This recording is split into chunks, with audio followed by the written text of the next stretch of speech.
bon dia i bona hora. 88-76 a Espanya tornava a alçar-se amb l'Eurobàsquet al quart de les últimes 6 edicions. Amb una primera part estratosfèrica, els d'Escariolo encaminaven una final on van esborrar del mapa França.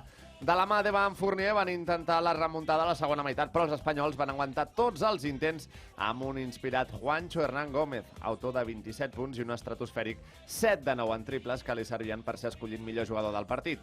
A més, el seu germà Billy va ser designat el jugador més valuós del torneig, fent també una gran final amb 14 punts i 8 rebots. El 5 ideal del torneig els van acompanyar el nacionalitzat Lorenzo Brown, Dennis Schroeder, Giannis Antetokounmpo i Rudy Gobert. Billy Hernán Gómez, Lorenzo Brown, Dennis Schroeder, Giannis Antetokounmpo i Rudy Gobert. Vaya cinco, Però vaja, sí, exacte. La nit dels Hernán Gómez va ser ahir, Nil. Sí, completa, els dos a la grada, guanyant tots els trofeus. De fet, Billy va fer un Ricky Rubio del Mundial. MVP del torneig, el 5 ideal i, lògicament, la medalla d'or. Doncs merescudíssima. I Lorenzo Brown va fer de Marc Gasol, que va completar la parella. El 5 ideal. Molt bé. Nil, l'any havia de ser de transició, no? Havia de començar un nou cicle, no exigíem títols, però no, ha caigut una medalla d'or del cel. Sí. Com ens ho expliquem? Quines han estat les claus? Bendita transició. Doncs que Espanya, ho direm així de clar, és el país on millor es treballa el bàsquet de tot el món. I quan dic de tot el món, és de tot el món, jo crec fins i tot per sobre d'Estats Units. Totes les edicions d'Eurobàsquet d'aquest estiu, Marc, des de la sub-16 fins a la sub-21 en absoluta, ha jugat la final a Espanya. Això és brutal, Tant en masculí com en femení. Això Estem sí que és... parlant d'una autèntica barbaritat. Són paraules majors, totalment. Bé, al final del partit vam poder escoltar el capità Rudy Fernández, emocionat, a peu de pista, reconeixent que aquesta medalla és la més especial, ja que també fa només uns mesos va perdre al seu pare. Si ya no tenía palabras en octavos, imagínate ser campeón del Eurobasket. Un grupo especial, un grupo increíble que siempre ha creído desde que empezó esta concentración. Y súper orgulloso de ellos. Sí, es la más especial. O sea, es que se la han currado muchísimo. Aparte, me falta mi gran pilar, que es mi padre.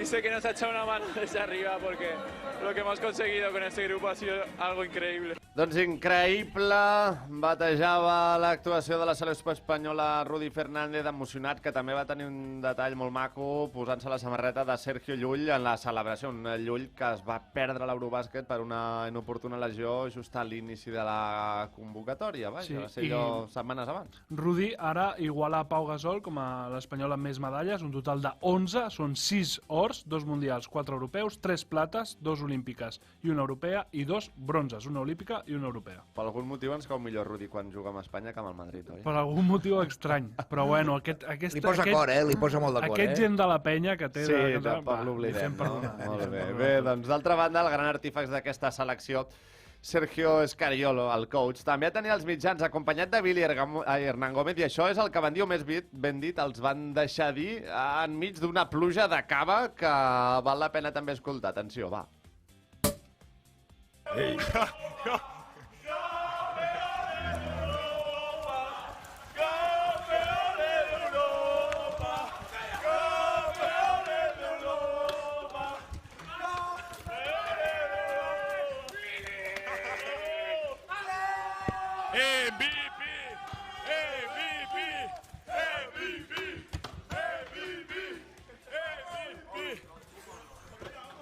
Como ha dicho Sergio, esto... Empapados. Sí, con frío. Esto hace unos años no pasaba.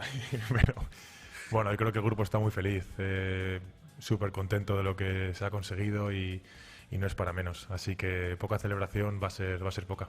Bueno, como decía, eso es el lado de la cara de tener un equipo joven en el que nadie había estado aquí, muy pocos habían estado aquí antes y lo celebra, lo disfruta como una primera vez. Las primeras veces siempre son diferentes, ¿no? Y aquí hay muchísimos que es su primera vez, así que hay que entenderles. Claro. Sabem què tal han dormit, si estan vius, si estan d'una peça. Sabem que arribaran avui a Madrid a salvar-ho, per tant espero que com mínim s'aguantin drets. Almenys sí, serà important. No serien els primers, Hi ha hagut casos que... Sí. Alguna basca hi ha hagut, d'allà per mig. Nana Coco. Sí, totalment. Bé, doncs Escariolo, aquí l'hem escoltat, sens dubte el gran arquitecte de la selecció, però no ens podem oblidar del talent i de l'actitud dels Lorenzo Brown, Alberto Díaz, Xavi López Arostegui, Usman Garuba, perquè ara veiem l'Eurobàsquet, però prèviament també hi ha unes finestres FIBA gens mediàtiques, sense jugadors NBA, que també s'han de guanyar i s'han de disputar. Tot això va començar molt aviat i, de fet, és el que dèiem, de tots els jugadors que participen des de categories inferiors fins a l'absoluta i que tiren del carro en aquestes classificacions i fins i tot ja a la preconvocatòria, on van arribar a 20. Per exemple, el propi Alberto Díaz va ser descartat i al final el van tornar a trucar. Correcte. I ara campió d'Europa sent un jugador clau. És que és increïble. De fet, Espanya no porta el millor equip possible, perquè no hi va Ricky Rubio per lesió, no va Valde per lesió, no va Llull, com escoltàvem ara, per lesió.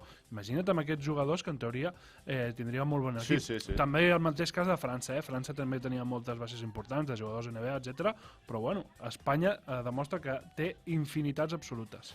Bé, doncs finalment hem d'afegir que Alemanya completava el podi després de vèncer 82-69 a Polònia i per avui està programada la festa dels campions a partir de les 7 de la tarda al Wishing Center.